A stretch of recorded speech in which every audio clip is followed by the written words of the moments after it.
Ed eccoci, siamo con Frank Rossi, il mitico Frank Rossi, il re degli aquiloni e non solo, perché Frank, grazie a te, i soliti tappi hanno girato il videoclip Pistillo qui in questa zona meravigliosa. Dove siamo in questo momento? Siamo a Riardo e Pietramelara, nell'Alto Casertano, un paradiso della Campania. Si sta veramente benissimo, per un'accoglienza straordinaria, veramente, voglio io mi accattasse una casa qua, Frank, ma è possibile? Ci sono buone occasioni, abbiamo anche la Mauriello che ci potrebbe dare un'occasione importante. Bene, bene, la Mauriello Petroli, anche qui tra poco gireremo alcune scene. Carissimo Frank, 3 motivi per venire a Pietramelara e dintorni.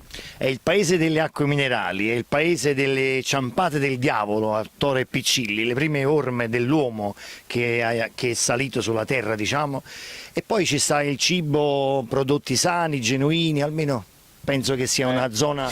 E un'aria, ragazzi, mamma mia, come si respira bene qua. Con tutto il rispetto per la nostra Napoli, però ragazzi, qui smog praticamente inesistente e siamo veramente da Dio. E io mi trasferisco veramente qui, Frank. C'è pace e tranquillità, bella gente, ospitalità, dovunque siamo andati abbiamo trovato i pasticcini.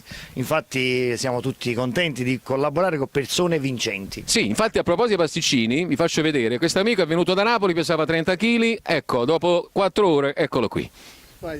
Buonasera a tutti, arrivederci.